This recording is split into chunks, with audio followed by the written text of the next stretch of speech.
Welcome to our first summer learning series session for Crimson teachers using the AmplifyK Texas Lectoescritura curriculum. Today's session will focus on the impact of high-quality instructional materials. Each of our sessions will have a guided notes document that you can use to follow along with the slides and take notes. It is available on TEA Learn. If you'd rather take notes by hand or revisit the guided notes document after the session, that's fine. Engage in the way that best serves your learning. We are in the first session of our summer learning series. These sessions will set the stage for the most important knowledge you need before starting the school year. Session 1 will focus on the impact of high-quality instructional materials. Session 2, module internalization. Session 3, lesson internalization. And in session 4, we're going to do a lesson deep dive.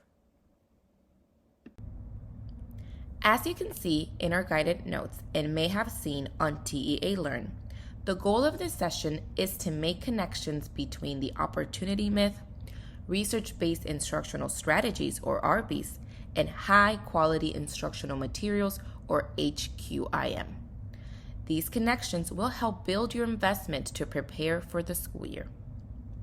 You will build upon the learning from the opportunity myth and your current context, name the student impact of the RLA RBs, and explain how AmplifyK Texas Lectoescritura K2 addresses the opportunity myth and embeds the RLA RBs. So here's the agenda for our session today. We've completed our overview, so let's talk about the opportunity myth and high-quality instructional materials, or HQIM. As you saw in your onboarding to Crimson, TNTP released a report called the Opportunity Myth, which came out of our work with school systems around the country. The opportunity myth is the false promise that if students do what they're asked to do in school, they will be set up for success. And if they don't succeed, they must have done something wrong. This excerpt from the opportunity myth, which is linked in your guided notes, provides a brief overview of its key findings. As you read, begin to consider the following questions. Who is one student you can think of who had big, clear plans? What were their plans? What about this student still stands out to you today? If this is your first year in the classroom, then think about the big, clear plans that you had when you were a student.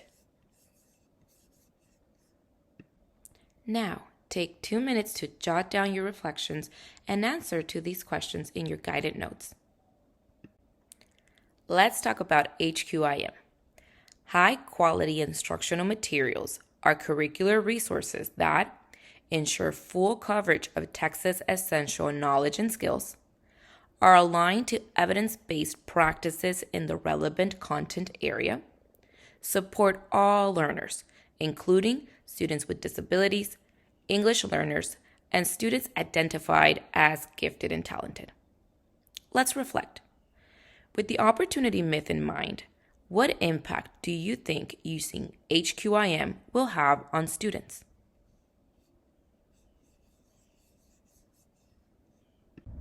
Here's our agenda.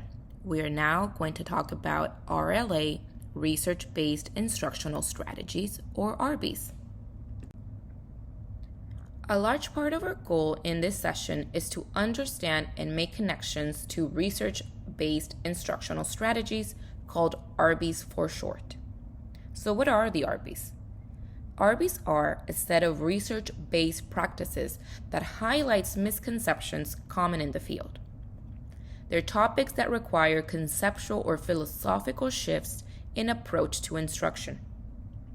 They're a set of practices that are supported by research and should be present in the classroom regardless of instructional materials.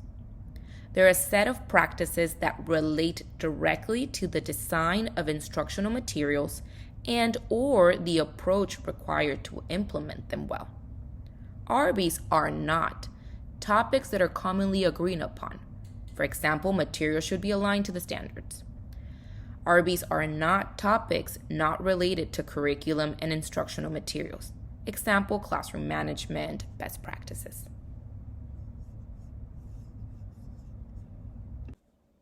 In literacy, we've identified 4 RBs in reading. We're going to take time to briefly define and reflect on each one. But first, take a moment to skim the definitions of all 4 for yourself.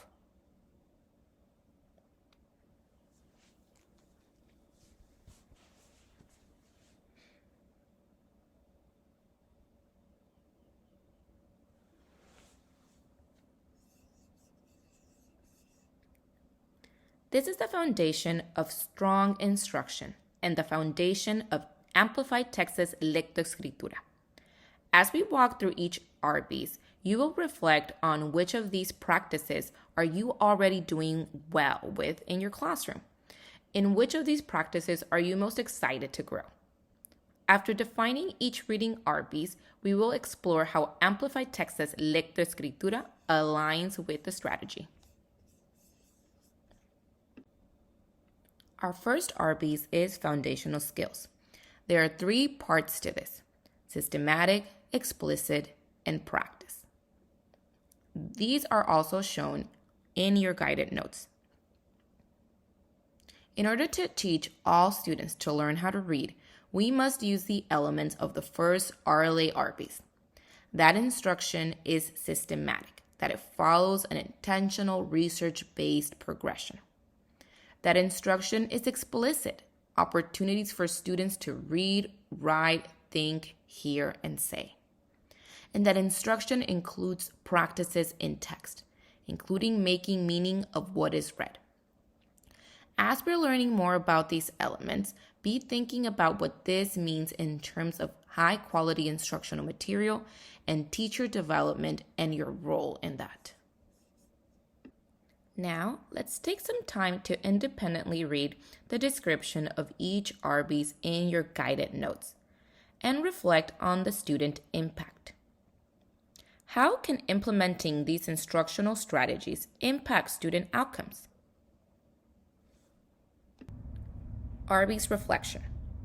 Using the detailed descriptions of the RBs in your guided notes, you will reflect on the following questions. What are ways that each RBs can be present in the classroom? Write examples of what you have seen or should see. How might each RBs impact student learning?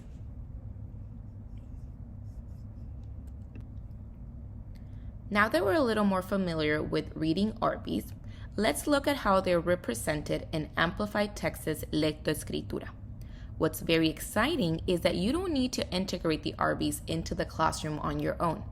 When you use high-quality instructional materials, you're using materials that demonstrate the RBs, and AmplifyK Texas Lectoescritura does an excellent job incorporating all 4 reading RBs. So how does AmplifyK Texas Lectoescritura K-2 support the RBs? So we're going to work independently. You're going to open AmplifyK Lesson 1.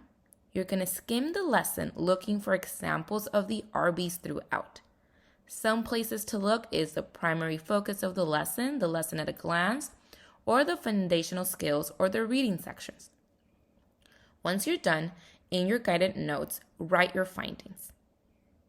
The RBs are the foundational skills, the text complexity, knowledge coherence, and text-based responses.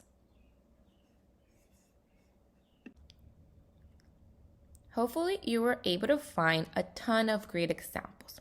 Here are some of the key ones that reoccur the most throughout the curriculum. Foundational skills. Repeated coverage of priority tasks. Practice with key literacy skills, reading, writing, speaking, and listening throughout the lesson, and embedded differentiation for students at all levels. For text complexity, we have grade level appropriate text embedded right into the lesson. Rigorous vocabulary throughout the text. For knowledge coherence, we have embedded vocabulary definitions in the text, provided glossaries, and materials provided to build background knowledge. For text-based responses, we have embedded questions that are reliant on the text that students are working with when asked, and opportunities for writing throughout based on what students have read. This is an example from first grade skills that shows explicit, systematic practice with foundational literacy skills. Take a few minutes to look over it.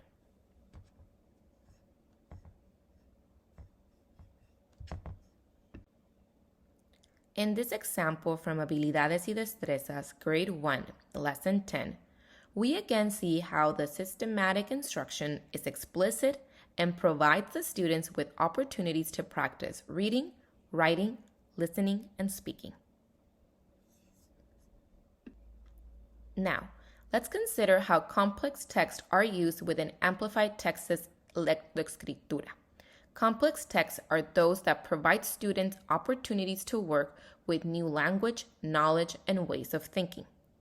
This is an example of a complex text from 5th grade AmplifyK's elementary literacy program. We have English and Spanish examples. Here are some examples from Amplified Lectoescritura. Notice the text features, bolded vocabulary, and the rich text that exemplifies a knowledge-based approach. Spanish knowledge units follow the same topics as the English and have been carefully translated, transadapted. Except for those units, such as nursery rhymes, the content in these is authentic to Spanish. Here's an example of text-based responses from AmplifyK's elementary literacy program, 4th grade, Unit 3. The question is directing the student to cite evidence from the text that helps them infer how many bedrooms there are in the house.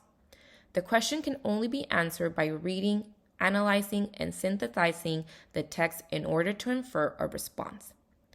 In the second set of questions, the text is needed to infer. As you begin working with AmplifyK's lectoescritura, you will continue to see evidence of RBs embedded into daily instruction.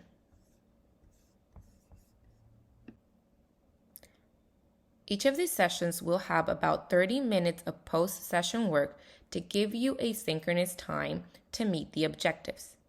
In TEA Learn, you will see in Session 1 that there are 3 tasks to complete. You will engage with fellow participants on a discussion board where you can make connections between topics you've learned today and complete an exit ticket in order to receive credit for today's session. Then, in preparation for tomorrow, please review the unit guide for your first unit. Thank you all for joining this session. As a reminder, we have the Frequently Asked Questions page. You can always sign up and attend office hours on Mondays from 4 to 5. And if you have any questions, you can email crimsey@tntp.org. Thank you and have a wonderful day.